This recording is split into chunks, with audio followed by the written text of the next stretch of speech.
Hey, what's up guys? This is Min from Vanguard Heroes, back today with a Dark Irregulars Legion deck profile. This is the deck I've been playing for a while. If you guys look at my other, I think I have like 2 videos up where I just mess around testing with it. The deck hits for an enormous amount of power and makes it really fun just to try to set up, and it's very rewarding to a player if he can plan out ahead.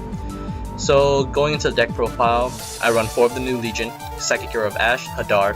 Hadar can perform Legion with his mate, Isaiah, and he'll be swinging in for 20,000, but beside that, when you have 6 cards in your soul, he gains 5,000 power when he attacks.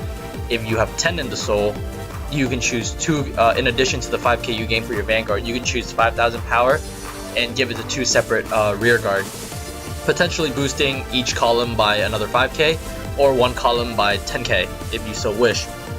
And this is in general, it's not on the turn you perform Legion, it's just whenever you attack afterwards. So 10 is the magic soul number for this deck. And in addition to that, his second ability is to Soul Blast 1 grade 0 and Soul Charge 2 times. So it makes use of your trigger.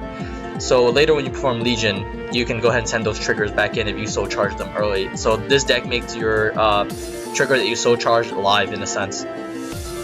Next, for Echo of Nemesis, same thing, magic number of 10 soul, and when he attacks, he'll gain 10k for himself, and your opponent cannot call grade 0 or higher, so he gains Glory Maelstrom effect.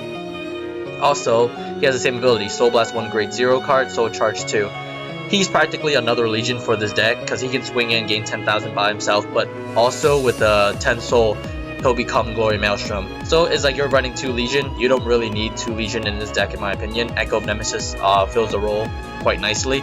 And you can also play a juke where you start with Echo of Nemesis and you're soul charging with him. Then you ride into Hadar and build massive column, and they'll be saving up perfect guards because they'll be trying to block Hadar's later attack, because Legion Vanguard is always huge. However, if you notice they've been saving up their perfect guard and throwing down 10k like nothing, ride back into Echo of Nemesis, attack, and they can't call grade 0 or higher, then they go soul. So that's the play you can do. So the Vanguard is always very tricky between these two, and it's very fun to play. So moving on to the grade 2, I have 4 Emblem Master. When he hits, Counterblast 1, Soul Charge 3. Really good in the deck. I don't think there's much further explanation needed to why you run him. Soul Charge 3 is just way too good. 4 of the mate, Isaiah, he's a grade 2 Doreen for the deck, except he starts at 9. Every time you soul charge, if your Vanguard's in Legion, he gains 3,000 power. So he's a more late game card after you perform Legion, and he doesn't work very well if you have Echo of Nemesis on the field. But you like to have him anyway, because you never know if you damage check him or he's in your soul. So you always need one of him live in the deck or in your drop zone when you perform Legion in order to fully get off, Legion. And then 3 Gwyn the Ripper, because this deck doesn't use a lot of counterblast, so you use your spare counterblast for Gwyn the Ripper. Get rid of those pesky booster, those annoying on-hitter in the front, or their intercept if you're going for some big play. Very versatile card and very good overall. For the grade 1, 2 Alluring Succubus, when she put on the rear guard, Soul Charge 1, simple enough. I only run 2 because the grade 1 spot is tight, and also even though I only run 2, I see her every game for some reason, and she's good. She's just that simple Soul Charge 1, very nice.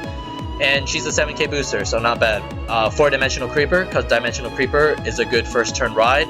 It's a good Soul Charge, and if you send it back into the deck and later Soul Charge it back into the Soul, again, just by Soul Blasting it, you get to Soul Charge too.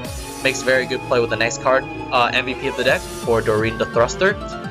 Whenever you put a card into your soul, remember, it doesn't have to use the phrase soul charging. So if you have Hysteric Shirley and you put her into the soul and you soul charge, that counts as 2 cards going into your soul.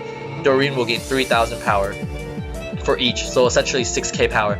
She can help you form those gigantic columns that really shows off the potential of this deck. So MVP of the deck definitely. And then last, for Perfect Guard, you can run 4 of Foley, but I decided to split between 2 and 2. Even if Dark Irregular had a quintet in my opinion, I wouldn't run it, just because your deck with soul charging is already running pretty thin, and yes, you have your counterblast, but it's there for Gwyn. Not much you would use with quintet. I mean, it saves your hand, but at the same time, you wouldn't like milling 4 card early or a late game anyway, because you'll be doing the whole soul blast and soul charging. You'll thin out your deck too fast in my opinion. And then moving on, 4 heals, I split up my heal, I diverse them.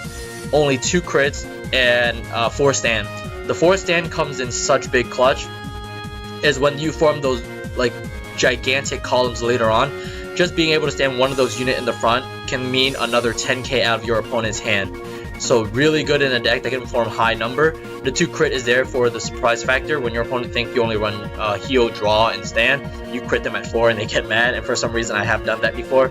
Also, stand and these crit, they have an effect when you boost with her. She can help you soul charge 1 and then shuffle back into your deck, so she becomes a trigger in your deck again. And then the Dark Knight of Nightmare Land, put it into your soul, help you to regain 3000, then choose a Dark Irregular and give it 3000. You can give it to your Vanguard or give it wherever. Essentially, helping to get past another stage if need be. And he's a surprise factor mostly. And then 4 Shirley and 2 Psychic Waitress. This deck has a problem of not having enough hand early game to mid game. Because if you commit to your field, then you're losing hand. And I noticed this deck doesn't quite have as much of a hand presence. It doesn't create advantage for itself where it can superior call a unit from the deck.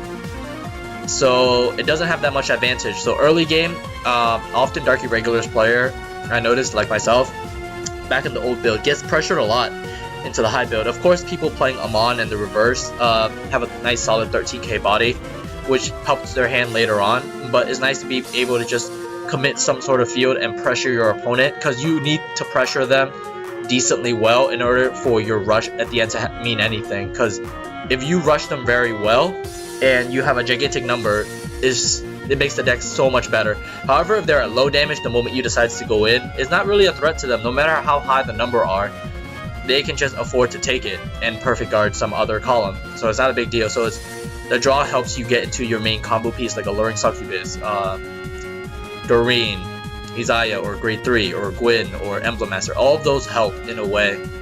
So 6 draw have been working out very well. And then for the starter, I run House of Amon, Fate Collector. Fate Collector, just by boosting a red Dark Irregular with 6 souls or more, he can put himself into the soul. Notice he doesn't even have to boost the Vanguard, so you can put him to the side or in the back because he's a nice solid 5k to boost the Vanguard with anyway. Put it into the soul and draw a card. So he moves himself into the soul, adding to your soul, and then you're losing a card, but you're drawing a card, so you're breaking even. But, you know, the soul charge in Dark Irregular actually helps him. So in a sense, it's kind of like a +1. I prefer him over Devil in Shadow and Greedy Hand.